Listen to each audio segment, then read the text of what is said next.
Study IQ IAS, आपका selection हमारा mission. नमस्कार दोस्तों भारत पाकिस्तान के टेंशन्स के बीच यूनाइटेड नेशंस के एक इवेंट के दौरान भारत ने पाकिस्तान को एक्सपोज किया है, दिखाया है दुनिया को कि कैसे यहां पर जो पाकिस्तान है वो ग्लोबल टेररिज्म फैला रहा है। ये आप देख सकते हो खबर, rogue state fuels global terrorism, India slams Pakistan at UN days after Pahalgam terror attack. In fact मैं आपको बता दूं, एक जो लेटेस्ट खबर पता चली है इन्वेस्टिगेशन से, जस्ट कुछ ही देर पहले खबर आई है कि ये जो पहलगाम आतंकी हमला हुआ था उसमें जो एक आतंकवादी था वो एक्चुअल में पाकिस्तान आर्मी के अंदर पैरा कमांडर रह चुका है। जी हाँ, एक बहुत बड़ा रिवेलेशन है, वो भी मैं आपको वीडियो के अंदर बताऊंगा। चलिए आगे बढ़ते हैं, लेकिन उससे पहले आप सबको बता दूं, आप में से जो भी लोग यूपीएससी की तैयारी कर रहे हैं हमारे बैचेस को अवेल कर सकते हैं, लिंक कमेंट सेक्शन में दिया हुआ है, एंड यूज करिए ये code Ankit live to get maximum discount. चलिए शुरुआत करते हैं। देखिए, सबसे पहले मैं आपको बता दूं, भारत ने एक स्ट्रॉन्ग डिप्लोमेटिक ऑफेंसिव पाकिस्तान के खिलाफ यूनाइटेड नेशंस के अंदर लॉन्च किया है और कहा है कि पाकिस्तान एक रोग स्टेट है। इसके बारे में मैं आपको बताऊंगा,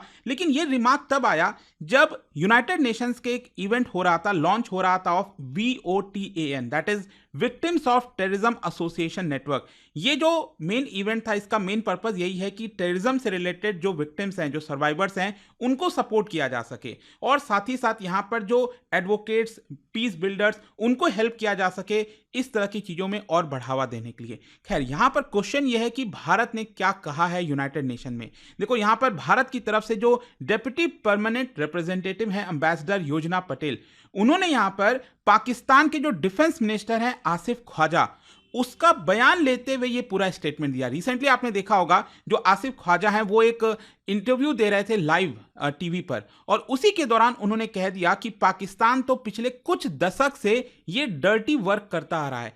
मतलब जब एंकर ने पूछा था डिफेंस मिनिस्टर से कि क्या आप इन सारी चीजों में शामिल हैं, तो सोच के देखो, पाकिस्तान का डिफेंस मिनिस्टर लाइव टीवी पर ये एक्सेप्ट कर रहा है कि हाँ, ये तो हम पिछले कुछ दशक से करते आ रहे हैं। और इसी को आधार बनाते हुए यहां पर आप देख सकते हो भारत की तरफ से देखिए क्या बोला गया है। The whole world has heard Pakistan defence minister Khawaja Asif admitting and confessing Pakistan history of supporting, training and funding terror organisation. और रिसेंटली टेलीविजन इंटरव्यू में कहा गया, this open confession surprises no one, ये किसी को सरप्राइज नहीं करता है, बल्कि पाकिस्तान को एक्सपोज करता है as a rogue state fuelling global terrorism and destabilising the region. The world can no longer turn a blind eye. अब दुनिया अपने आंखों पर पट्टी लगाकर नहीं रह सकती, ये खुद पाकिस्तान ने एक्सेप्ट कर लिया है। और देखिए, इस तरह का जो कन्फेशन है ये इतना मायने इसलिए रखता है क्योंकि इतने दशक से पाकिस्तान ऑफिशियली क्या है, ये बार बार डिनाई करता है कि हम स्पॉन्सर नहीं करते हैं टेररिज्म को। ऑल्दो भारत और कई सारे देशों ने लगातार पॉइंट आउट किया है, कई सारे एविडेंस बार बार मिले हैं कि पाकिस्तान का रोल टेरर ग्रुप्स को छुपाने में लगातार रहा है। और कई सारे टेरर ग्रुप्स, चाहे लश्कर तैयबा की बात करें जिसने 2008 का मुंबई अटैक कराया था, जैश ए मोहम्मद हो गया, 2019 का जो पुलवामा अटैक था उसके अंदर शामिल था, हिजबुल मुजाहिदीन हो गया, जम्मू कश्मीर में एक्टिव हैं, तो इन सारी चीजों को एक प्रकार से भारत ने एक्सपोज करने की कोशिश की। अच्छा देखिए, भारत का जो स्टेटमेंट है ना, उसको थोड़ा सा ध्यान से समझना पड़ेगा।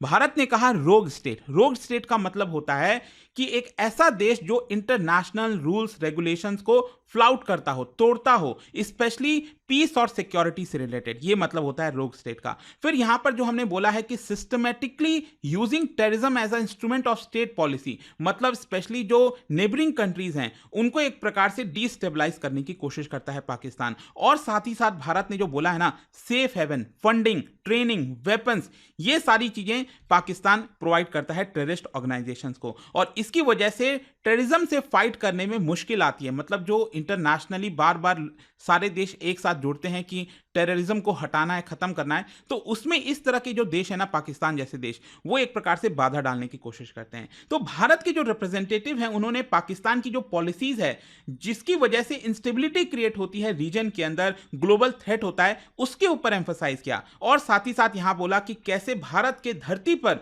लगातार पाकिस्तान के द्वारा अटैक कराने की कोशिश की जाती है। और सिर्फ भारत के धरती पर नहीं, अफगानिस्तान में भी आप देखोगे तो यूएस के खिलाफ, वेस्टर्न फोर्सेस के खिलाफ यहां पर पाकिस्तान ने कई बार काम किया है। और देखिए यहां पर भारत इस चीज को यूएन प्लेटफॉर्म पर ला रहा है, मतलब भारत का जो लॉन्ग स्टैंडिंग डिमांड है ना वो और मजबूत होता है। हमारा डिमांड क्या है कि Pakistan must be held accountable internationally. हमारा डिमांड है कि पाकिस्तान को रोकना चाहिए कि वो टेररिज्म को स्पॉन्सर ना करे और उसको हमें आइसोलेट करना चाहिए। और यहां पर जो पूरी दुनिया है वो यहां पर डिप्लोमेटिक कवर अब नहीं दे सकती। जो फाइनेंशियल एड देती आ रही है पाकिस्तान को वो अब यहां पर नहीं देना चाहिए। खैर इसका ओवरऑल इंप्लीकेशन क्या हो सकता है, देखिए इसका लार्जर कॉन्सिक्वेंसेस में अगर आप देखोगे तो पाकिस्तान के ऊपर अब काफी ज्यादा डिप्लोमेटिक प्रेशर बढ़ेगा कि वो टेररिज्म को रोके। साथ ही साथ एफएटीएफ के लिस्ट के अंदर, ग्रे लिस्ट में तो मोस्ट प्रॉब्ली आप समझिए जा सकता है, हो सकता है कि अगर पाकिस्तान ना माने तो उसको ब्लैक लिस्ट के अंदर भी डाल दिया जाए। और साथ ही साथ भारत का जो स्ट्रॉन्गर स्टैंडिंग है इंटरनेशनल लेवल पर वो भी काफी यहां से बढ़ सकती है। देखो एक तो ये खबर हो गई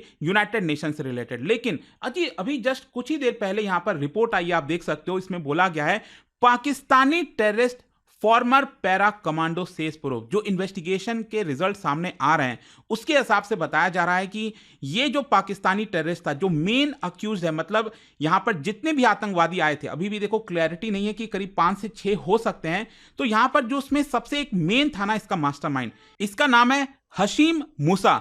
वो यहां पर बताया जा रहा है कि पाकिस्तान के आर्मी में पैरा कमांडो रह चुका है, farmer member of Pakistan आर्मीज elite special service group. जैसे भारत में अगर मैं आपको बताऊं तो हमारे जो पैरा कमांडोज होते हैं ना, special forces, special para commandos होते हैं, सेम उसी प्रकार से वहां पर जो पाकिस्तान में स्पेशल सर्विस ग्रुप है उसमें ये जो पैरा कमांडो है वो रह चुका है। एंड इसको बहुत सारे स्पेशलाइज्ड कमांडो की ट्रेनिंग मिली थी। हाई एल्टीट्यूड वॉरफेयर हो गया, टैक्टिकल स्ट्राइक्स हो गया, अर्बन कॉम्बैट में काम करना हो गया, और आगे चलकर बताया जाता है कि इसको लश्कर ए तैयबा को दे दिया जाता है। और फाइनली लश्कर ए तैयबा के थ्रू जो है, अब आपको पता ही यहां पर जो द रेसिस्टेंस फ्रंट की बात कही जा रही है वो लश्कर ए तैयबा ही है एक तरह से, तो उसके माध्यम से ये जो पूरा आतंकी घटना है वो किया गया है। अच्छा, अटैक में इसका रोल क्या था? इट इज बिलीव्ड कि ये मास्टरमाइंड था और असॉल्ट जो अटैक किया गया, आतंकवादी हमला किया गया, उसको इसने लीड किया था। और साथ ही साथ जो टैक्टिकल कॉम्बैट ट्रेनिंग हो गया, लोकल टेरर रिक्रूट्स को, कश्मीर में जो लोकल पीपल हैं उनमें से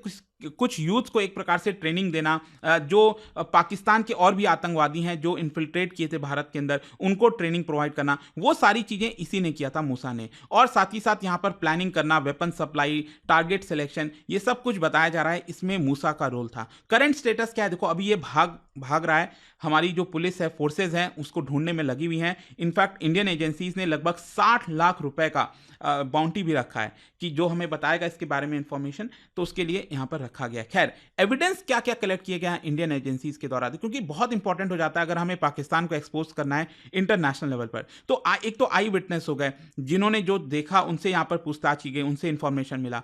फिर यहां पर जो बैलिस्टिक रिपोर्ट सामने आए, मतलब जो वेपन्स यूज किया गया था पाकिस्तानी मिलिट्री ग्रेड से रिलेटेड आपको देखने को मिलेगा। फिर डिजिटल फुटप्रिंट, मतलब कि यहां पर जो आतंकवादी आए थे, हमला किए थे, उनका जिस तरह से बातचीत हो रहा था पाकिस्तान में हैंडलर्स के साथ, तो वो डिजिटल फुटप्रिंट जो है हमारी इन्वेस्टिगेशन एजेंसीज ने लिया है। सेफ हाउसेज, मतलब कि यहां पर जो इन्वेस्टिगेशन में पता चला है कि कश्मीर में जो सेफ हाउसेज में जहां पर ये रह रहे थे लाइन ऑफ कंट्रोल के पास, वो भी यहां पर देखने को मिला। और यहां पर जिस तरह से इन्होंने अटैक किया ना, एसएसजी ट्रेनिंग टैक्टिक्स, वो इससे पता चलता है कि ये मिलिट्री बैकग्राउंड से थे। तो ये सब कुछ पता किया गया है।